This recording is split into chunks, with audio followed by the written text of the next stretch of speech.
고린도후서 1장.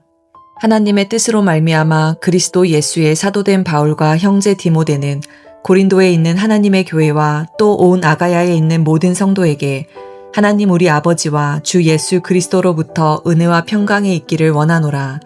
찬송하리로다. 그는 우리 주 예수 그리스도의 하나님이시요 자비의 아버지시요 모든 위로의 하나님이시며 우리의 모든 환난 중에서 우리를 위로하사 우리로 하여금 하나님께 받는 위로로서 모든 환난 중에 있는 자들을 능히 위로하게 하시는 이시로다. 그리스도의 고난이 우리에게 넘친 것 같이 우리가 받는 위로도 그리스도로 말미암아 넘치는도다. 우리가 환난 당하는 것도 너희가 위로와 구원을 받게 하려는 것이요 우리가 위로를 받는 것도 너희가 위로를 받게 하려는 것이니 이 위로가 너희 속에 역사하여 우리가 받는 것 같은 고난을 너희도 견디게 하느니라. 너희를 위한 우리의 소망이 견고함은 너희가 고난에 참여하는 자가 된 것 같이 위로에도 그러할 줄을 알미라. 형제들아, 우리가 아시아에서 당한 환난을 너희가 모르기를 원하지 아니하노니 힘에 겹도록 심한 고난을 당하여 살 소망까지 끊어지고 우리는 우리 자신이 사형 선고를 받은 줄 알았으니 이는 우리로 자기를 의지하지 말고 오직 죽은 자를 다시 살리시는 하나님만 의지하게 하심이라. 그가 이같이 큰 사망에서 우리를 건지셨고 또 건지실 것이며 이후에도 건지시기를 그에게 바라노라. 너희도 우리를 위하여 간구함으로 도우라. 이는 우리가 많은 사람의 기도로 얻은 은사로 말미암아 많은 사람이 우리를 위하여 감사하게 하려 함이라. 우리가 세상에서 특별히 너희에 대하여 하나님의 거룩함과 진실함으로 행하되 육체의 지혜로 하지 아니하고 하나님의 은혜로 행함은 우리 양심이 증언하는 바니 이것이 우리의 자랑이라. 오직 너희가 읽고 아는 것 외에 우리가 다른 것을 쓰지 아니하노니 너희가 완전히 알기를 내가 바라는 것은 너희가 우리를 부분적으로 알았으나 우리 주 예수의 날에는 너희가 우리의 자랑이 되고 우리가 너희의 자랑이 되는 그것이라. 내가 이 확신을 가지고 너희로 2번 은혜를 얻게 하기 위하여 먼저 너희에게 이르렀다가 너희를 지나 마게도냐로 갔다가 다시 마게도냐에서 너희에게 가서 너희의 도움으로 유대로 가기를 계획하였으니 이렇게 계획할 때에 어찌 경솔히 하였으리요. 혹 계획하기를 육체를 따라 계획하여 예예하면서 아니라 하는 일이 내게 있겠느냐. 하나님은 미쁘시니라. 우리가 너희에게 한 말은 예하고 아니라 함이 없노라.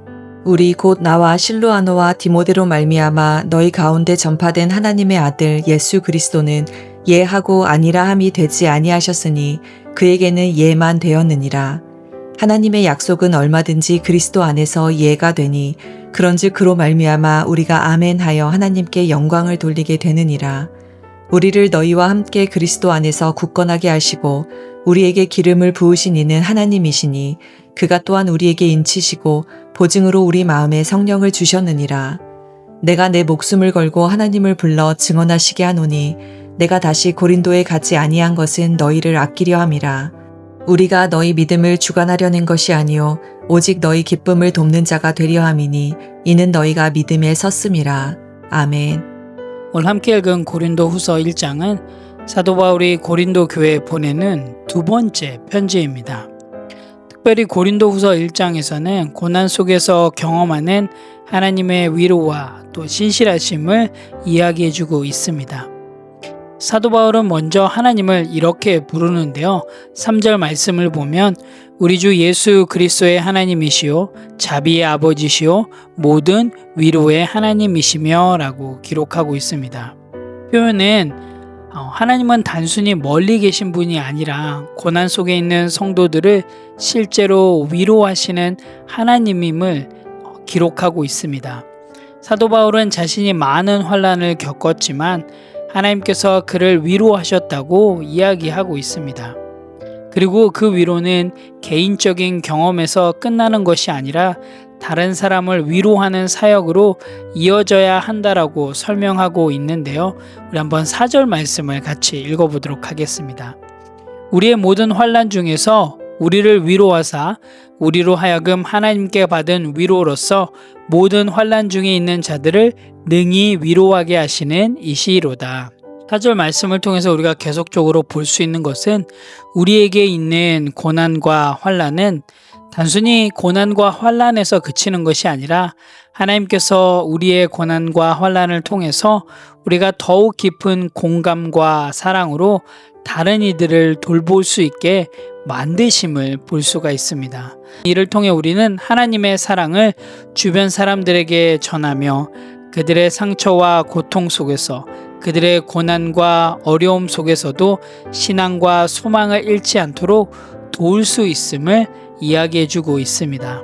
사도 바울은 고린도후서 1장에서 자신이 겪었던 극심한 고난에 대해서 설명해주고 있습니다. 그는 심지어 살 소망까지 끊어질 정도의 어려움을 겪었다고 이야기를 하고 있습니다. 그러나 그 경험을 통해 중요한 신앙을 배우게 됐음을 사도 바울이 이야기를 하고 있는데요. 9절 말씀을 보면 우리는 우리 자신이 사형 선고를 받은 줄 알았으니 이는 우리로 자기를 의지하지 말고 오직 죽은 자를 다시 살리시는 하나님만 의지하게 하심이라 라고 기록하고 있습니다. 마치 자신이 사형 선고를 받은 것처럼 느끼며 한계를 경험했지만 이러한 상황을 통해서 인간적인 의지와 능력으로는 아무것도 해결할 수를 사도 바울은 알게 되었다는 것이죠. 궁극적으로 하나님의 전능하심을 자신이 겪었던 고난과 또 극심한 어려움과 절망 속에서 하나님의 전능하심만을 신뢰하게 되었음을 사도 바울이 이야기해주고 있습니다. 하나님은 때때로 우리의 능력을 넘어서는 상황을 통해서 우리가 하나님만을 의지하도록 이끌고 계심을 보게 됩니다. 마지막으로 사도 바울은 자신의 사역과 계획에 대해서 설명하면서 자신의 진실성과 신실함을 강조하고 있습니다. 자신의 말이 예와 아니오가 섞인 것이 아니라 하나님 안에서 확실하고 진실한 것이라고 이야기하고 있습니다. 마지막으로 사도 바울은 자신이 고린도로 가는 방문 계획을 변경하게 된 이유에 대해서 설명해 주고 있는데요. 23절 말씀을 같이 보도록 하겠습니다. 내가 내 목숨을 걸고 하나님을 불러 증언하시게 하노니 내가 다시 고린도에 가지 아니한 것은 너희를 아끼려 함이라. 바울은 왜 자신이 고린도 교회에 바로 방문하지 않았는지를 설명해 주고 있습니다. 왜냐하면 고린도 교회의 일부 성도들이 바울의 사도권과 신뢰성을 의심하고 있었기 때문에 바울이 이렇게 이야기하고 있는 것이죠. 당시 고린도 교회는 바울을 비판하는 사람들이 있었습니다. 왜냐하면 바울이 고린도 교회를 방문한다고 했다가 고린도 교회를 방문하지 않았고, 그래서 그의 말이 자꾸 바뀐다. 그리고 계획이 일관되지 않다. 그리고 사도의 권위가 약하다라고 비판하는 사람들이 있었습니다. 그래서 사도 바울은 이렇게 설명하고 있는 것이죠. 내가 약속을 어긴 것이 아니라 23절의 말씀처럼 너희를 보호하기 위해 방문을 미룬 것이다 라고 이야기를 하고 있는 것입니다. 바울은 자신이 방문하지 않게 된 이유가 자신의 개인적인 편의가 아님을 이야기를 하면서 또한 이 사실을 강조하기 위해서 자신의 목숨을 걸고 하나님을 불러 증언하게 하신다라고 이야기를 합니다. 만약 바울이 그들을 아끼는 마음이 없어 본래의 계획대로 고린도를 찾아갔다면 어떤 일이 일어났을까요? 아마 다음 장인 2장 1절 이하에서 그 내용을 좀 유추해 볼 수 있는데요. 2장 1절에 보면 근심 중에 나아가지 않기로 스스로 결심했다라고 기록하고 있습니다. 이 말은 고린도 교회에는 바울을 근심하게 하는 자들이 있었습니다. 만약 이때 바울이 고린도 교회에 간다면 그들을 강한 책망으로 다스렸을 것이고 또한 징계를 할 수도 있었을 것입니다.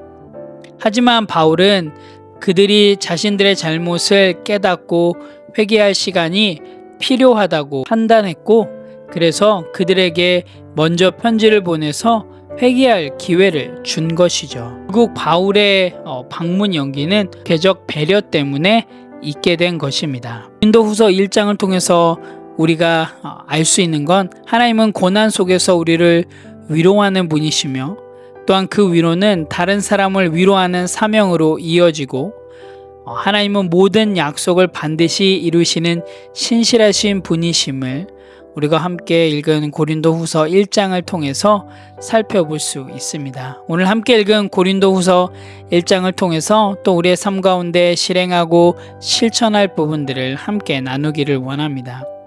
첫 번째로는 나는 고난 속에서도 하나님을 신뢰하겠습니다 입니다. 사도 바울은 오늘 이렇게 이야기를 하고 있습니다. 우리가 힘에 겹도록 심한 고난을 당하여 살 소망까지 끊어졌다라고 이야기를 하고 있습니다. 그는 고난이 너무 극심하여 살 소망까지 끊어질 정도였다라고 표현을 하면서 자신의 사역이 결코 쉽지 않았고 많은 어려움과 도전을 동반했음을 이야기하고 있습니다. 여러분, 이 모습은 아마 우리의 모습과도 동일합니다. 여러분의 하루하루의 삶이 때로는 너무나도 힘들고 정말로 극심한 스트레스와 극심한 고난으로 정말 살 소망까지 끊어질 정도로 힘들고 어려운 상황이 있을 때가 참 많지 않습니까?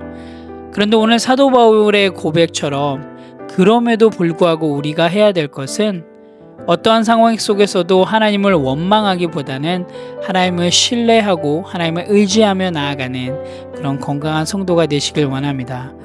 오늘 하루 혹여나 여러분의 삶 가운데 어려움과 문제와 걱정이 생길 때 여러분, 우리가 해야 될 것은 하나님을 신뢰함으로 하나님께 기도하며 나아가는 것입니다. 오늘 하루도 여러분의 삶 가운데 겪게 되는 고난 속에서도 하나님을 신뢰하며 나아가시는 건강한 성도가 되시기를 간절히 기도합니다.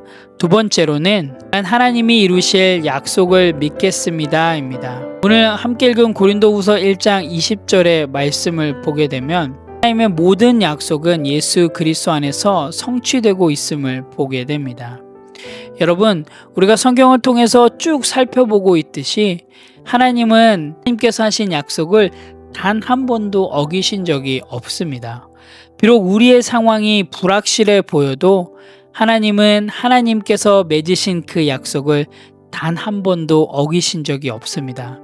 여러분, 오늘 하루 여러분의 상황 가운데 불확실한 상황 속에 있으시다면 여러분, 하나님의 약속을 믿고 나아가십시오. 하나님께서는 그 약속을 반드시 여러분의 삶 가운데 이루어내실 것입니다. 하나님의 때, 하나님의 방법으로. 오늘 하루도 여러분의 삶 가운데 일하실 그 하나님, 여러분의 삶 가운데 하나님의 그 약속을 성취해내실 그 하나님을 신뢰함으로 나아가시는, 그래서 어떠한 상황 속에서도 성경대로 실행하고 실천함을 멈추지 않으시는 건강한 성도가 되시기를 간절히 소망합니다. 함께 기도하겠습니다. 하나님, 참 감사합니다. 오늘도 고린도후서 1장을 통해서 하나님께서 베풀어 주신 은혜를 기억하게 해주셔서 참 감사합니다. 하나님, 어려운 상황 속에서도 하나님만을 의지하기를 원합니다. 또한 우리의 어려움 속에서 하나님께로부터 받은 위로와 사랑을 다른 사람들에게 나눌 수 있게 도와주시고, 또한 어떠한 상황 속에서도 하나님의 그 약속을 신뢰함으로 나아가는 하루 될 수 있도록 인도하여 주시옵소서. 하나님, 오늘 하루 우리들의 삶을 통하여서 하나님의 위로가, 하나님의 사랑이 흘러가는 그런 귀한 하루가 될 수 있도록 인도하여 주시옵소서. 하나님 감사합니다. 예수님의 이름으로 기도합니다. 아멘.